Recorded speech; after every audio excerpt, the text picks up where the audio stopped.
What's up, guys? Barry Game here, back with some more Auto Heroes, and today it's that day. It's time to see the spiciness that has hit the auction house, and I've noticed something very intriguing. Literally, if you go back like 5 to 6 months, the prices of like A- heroes are essentially what the prices right now are of like S and SS heroes.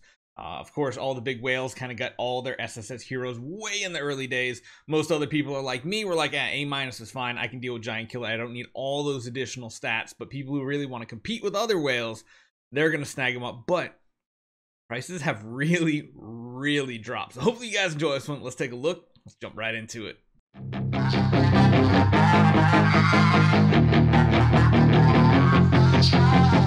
So when we jump over to this auction house, the first thing I notice, oh, hey, look, hot bids.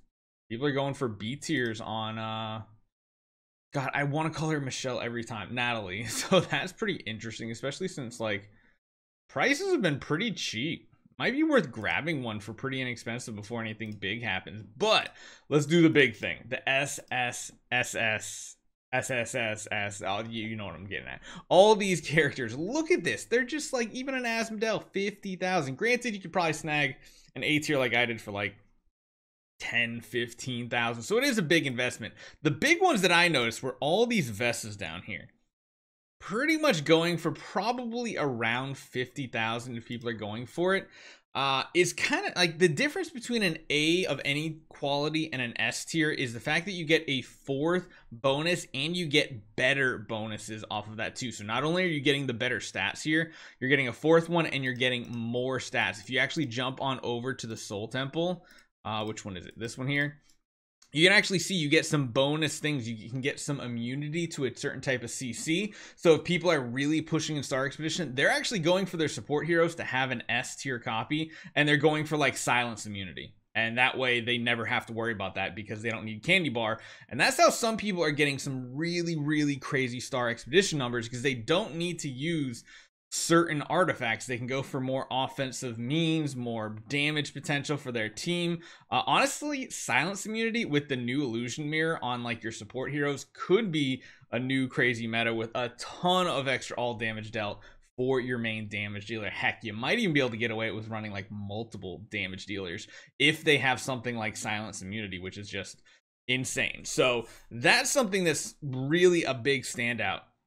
They even have like Seal of Light, Dazzle, Shape-Shifting Immunity, all these crazy stats that you don't normally get access to when you're talking about just like the A tiers. Now, the A tiers have the important ones, Giant Killer, Defier, all those things, but it doesn't have all those stats. You can see how many extra things there are in here. It's just absolutely crazy. So it's not like getting an S tier does nothing besides the bonus stats you're receiving. Getting an S tier means an entire extra resource. Look at that skill damage too. Skill damage, imagine I wonder if any of these actually have really, oh my goodness, Giant Killer, Divine Block, skill damage, damage reduction.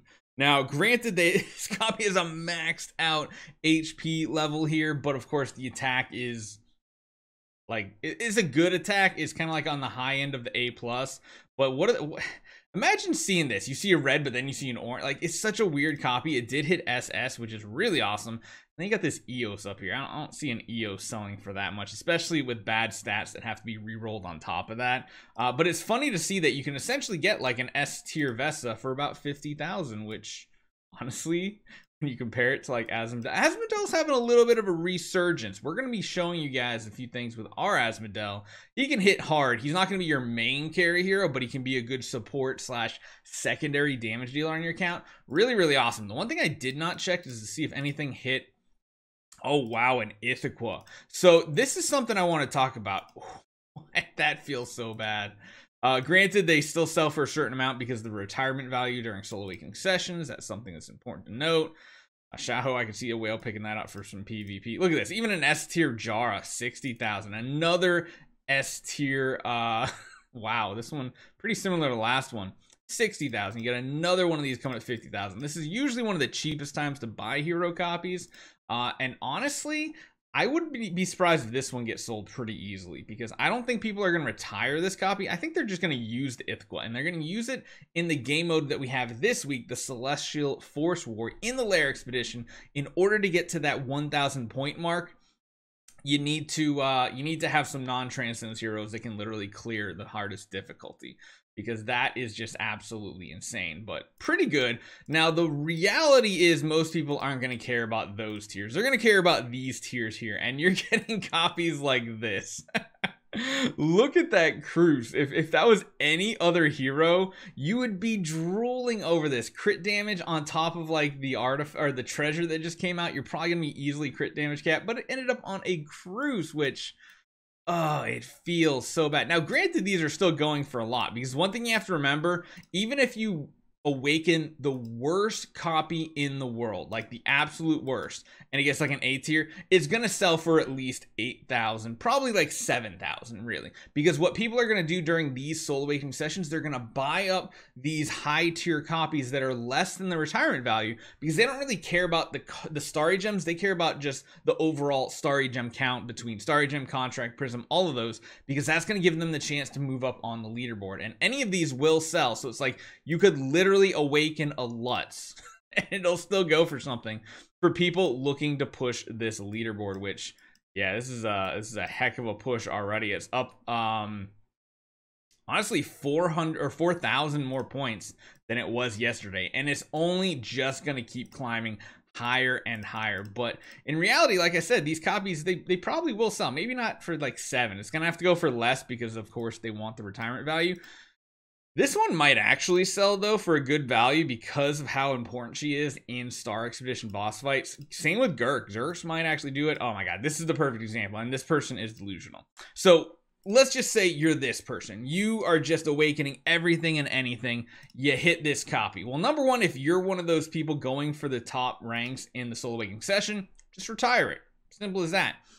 If you're a random person that just didn't have enough heroes to awaken, and you're awakening anything just to get points for the Soul Awakening Gala and session, well, you need to sell this copy for about, I don't know, what, 6,000, somewhere in that ballpark, because you have to remember, the person who's going to buy it wants to make a profit off of it. 7,000 it might go for. I'd probably set it up for like a bid of 6, buyout of 7, and just see if anybody snags it, because like that's just already way too much. I guess if they get it for 7,500, they might, like, someone might go for that extra 500 starry gems. But at that point, is it really worth it to the person? I don't know. The top buyout price is a little absurd on that one. But I mean, like I said, they will sell. These copies do sell. So overall, there's a lot of really interesting copies up here too. Look at the Dominator. A tier Dominator. That might be a good price. I can't remember how much it bumps up from 8,000 for A tier. Same thing with these. Like, they're Flame Strike. They're like really bad copies, but does it really matter? Was anything really good on here that's a really bad copy? Let's go to the very bottom. Let's see. The highest A tiers. Were there any bad ones? Oh my god, there's actually some. And then you get ones like this A tier, when there's S tiers going for less. It's so weird. I don't understand people right now. In reality, though, let's just look at the ones people really care about. Vulcan. Vulcan number 1. Look at how low those prices are getting. Granted, it's a really bad attack roll, but it's got like really good stats on it already, but it's become a lot more affordable for people who don't spend as much. Mockman, still a little bit worth a little bit more here, but then again, all their copies are better up here. I think one of the like most in-demand copies, yeah, Aspen is almost the same amount of cost as a Mockman right now, and the fourth one is usually Vesa. Very much dropped in value, so you could probably grab one if you wanted to, but the auction market goes crazy during the Soul Awakening sessions, so keep your eye out. If you get something really cool, hit me up. I'd love to showcase it on a video this week. We are going to be opening more starry gems today for our viewers, so if you guys want to hit me up on Discord, don't know if I'll have a stream or not. We'll see about streaming, but if at the very least, I'll make a video of the openings for you. Hopefully you guys enjoy this one. I'll see you guys next time.